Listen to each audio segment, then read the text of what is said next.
السلام علیکم ورحمۃ اللہ وبرکاتہ۔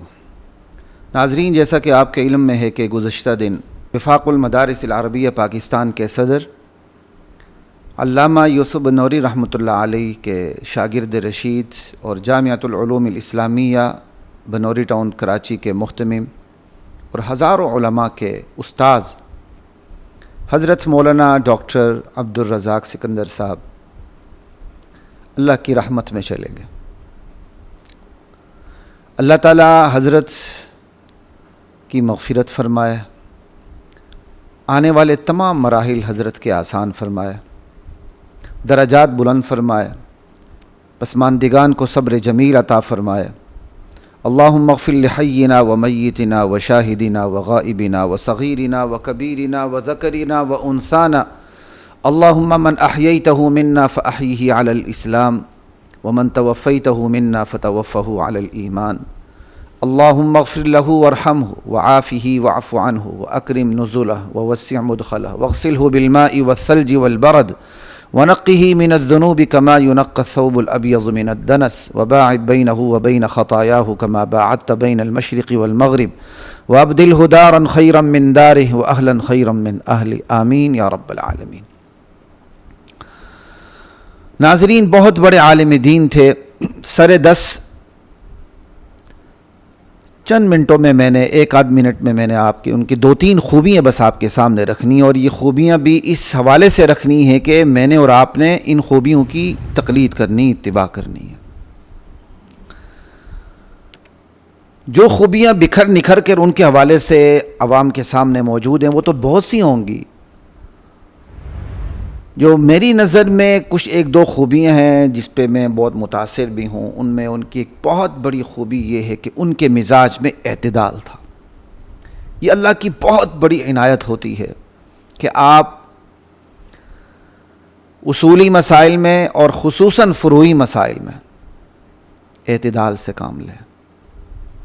اصولی مسائل پہ سمجھوتا نہیں ہوتا اور فروعی مسائل میں فتویٰ بازی نہیں ہوتی، لڑنا نہیں ہوتا اور کسی کو برا بلا کہنا نہیں ہوتا۔ ٹھیک ہے، اپنی ترجیحات ہوتی ہیں، بندہ اپنی ترجیحات پر قائم رہے، ٹھیک ہے۔ یہ حضرت کی بہت بڑی خوبی اعتدال والی تھی، اور بدقسمتی یہ ہے خصوصاً بر صغیر پاک و ہند کے اندر، اور اس میں بھی پاکستان کے اندر اہل حق اپنے چھوٹے چھوٹے جزئی مسائل میں بھی لڑتے ہوئے نظر آتے ہیں۔ وٹے، کنکر، اینٹ، ہتھوڑا سب کچھ لے کے کھڑے ہو جاتے ہیں حسب توفیق۔ یہ بہت بڑی بدقسمتی ہے ہمارے اس معاشرے کے اہل حق کی۔ اس پرفتن دور میں حضرت کی بہت بڑی خصوصیت یہ تھی کہ ان کے مزاج میں اعتدال نظر آتا تھا، اہل حق کے مابین فروعی مسائل میں بھی۔ اور یہ بڑوں کے نصیب میں نہیں ہے، بات لکھ لیجئے گا، سینے پہ قلم سے لکھ لیجئے گا، یہ اعتدال بڑوں کے نصیب میں نہیں ہے، لیکن اللہ تعالیٰ نے یہ حضرت مولانا ڈاکٹر عبدالرزاق سکندر صاحب کے نصیب میں یہ اعتدال رکھا ہوا تھا، اور اس اعتدال کی اللہ مجھے اور آپ کو تقلید کی، اتباع کی توفیق عطا فرمائے۔ ایک بات۔ دوسری بات جو خوبی مجھے ان کے اندر نظر آئی کہ وہ اپنے شیخ اور اس کے مدرسے سے جڑے رہے، اپنے اساتذہ سے جڑے رہے۔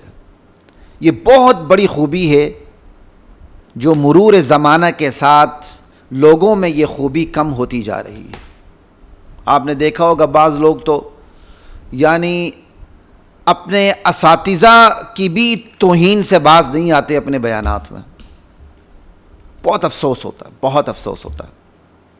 اور حضرت کی یہ خوبی کہ وہ حضرت بنوری رحمۃ اللہ علیہ سے جڑے رہے، ان کے مدرسے سے جڑے رہے، یہ بہت بڑی خوبی تھی۔ اساتذہ سے جڑے رہے، اساتذہ سے جڑے رہنا، مرکز سے جڑے رہنا، پھر مرکز ہی کو سب کچھ نہ سمجھنا بلکہ حق کو یہ سمجھنا حق میرے پاس بھی ہے تو دوسروں کے پاس بھی ہے، اعتدال رکھنا۔ اساتذہ سے جڑے رہنا، مرکز سے جڑے رہنا، پھر بھی اپنے مزاج میں اعتدال رکھنا، یہ اللہ کی بہت بڑی عنایت ہے، اللہ مجھے اور آپ کو نصیب فرمائے۔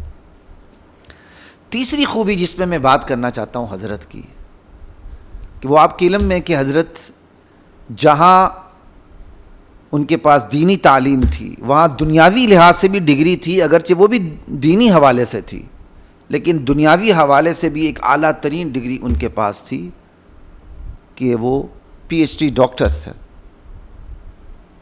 لیکن کمال دیکھیے، وہ پی ایچ ڈی ڈاکٹر ہو کے کہیں کسی یونیورسٹی میں پروفیسر بھی ہو سکتے تھے، ازہر میں جا سکتے تھے، مدنی یونیورسٹی کوشش کر سکتے تھے، کہیں اور جا سکتے تھے، پاکستان کی کسی یونیورسٹی سے ایچ او ڈی ریٹائر ہو کے آج گمنامی کی زندگی بسر کر رہے ہوتے.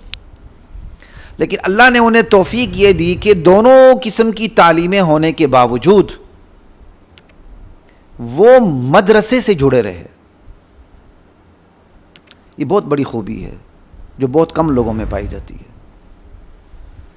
اول ہمارے ساتھی دنیاوی تعلیم ان کے پاس ہوتی نہیں، اور یہ کوئی عیب کی بات بھی نہیں. اگر کسی طرح دنیاوی تعلیم آ جائے تو پھر وہ دینی تعلیم سے چھٹی ہو جاتی ہے ان کی. ایسے بعض قابل ساتھی بھی دیکھے گئے ہیں کہ جب ان کے پاس کوئی دنیاوی تعلیم آ جاتی ہے تو اس کے باوجود کہ دینی تعلیم ہی کا وہ تکیہ لیتے ہیں، سہارا لیتے ہیں، اور دینی تعلیم کی بدولت ہی ان کی ساری استعداد ہوتی ہے، لیکن ان کی پوری زندگی دنیاوی جامعات میں چلی جاتی ہے، وہاں خدمت میں چلی جاتی ہے، بلکہ رنگ ڈنگ چال ڈال اور سارے اثرات بھی دنیاوی جامعات کے آ جاتے ہیں.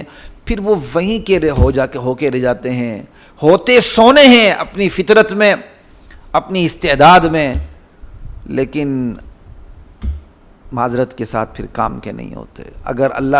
اگر وہ چاہتے، نیت تو اللہ نے اختیار میں دی نا، تو کوشش کرتے تو 100 روپے کا کام کرتے، لیکن مہا دنیوی جامعات میں جا کے ان کے رنگ ڈھنگ اور چال ڈال کو اپنا کے وہ 100 روپے کی خدمت کے قابل تھے تو وہ 1 روپے کی خدمت بھی نہیں کر سکے. میں دنیوی جامعات کا مخالف نہیں ہوں، الحمدللہ خود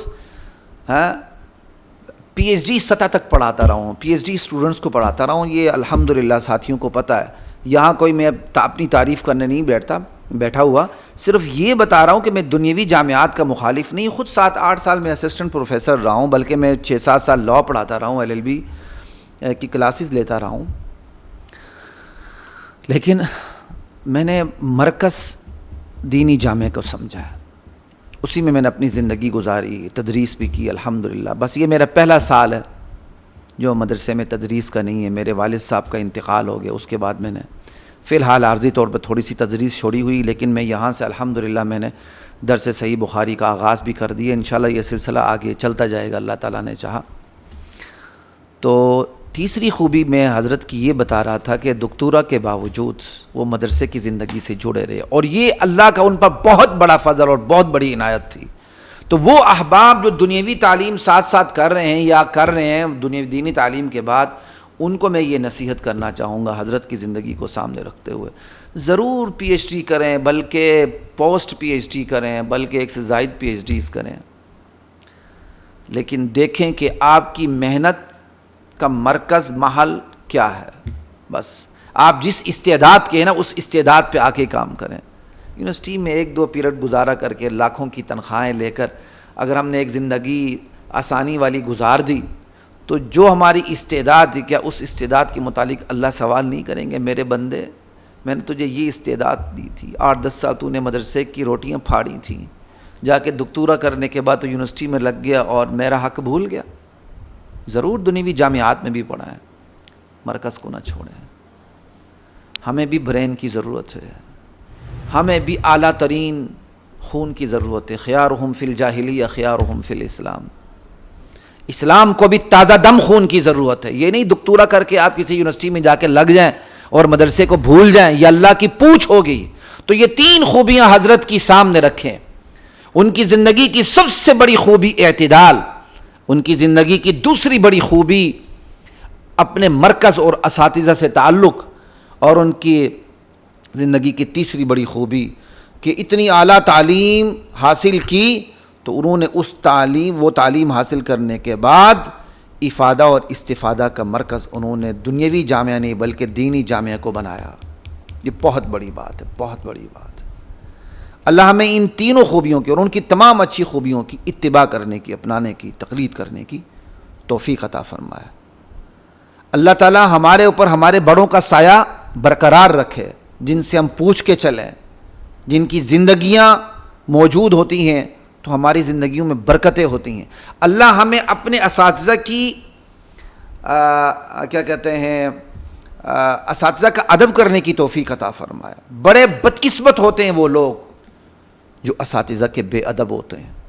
بڑے بدقسمت ہوتے ہیں وہ لوگ جن کے پاس تھوڑا سا اختیار آ جائے وہ اپنے ہی اساتذہ کو اپنے مدرسوں سے نکال دیتے ہیں. ٹھیک ہے نا.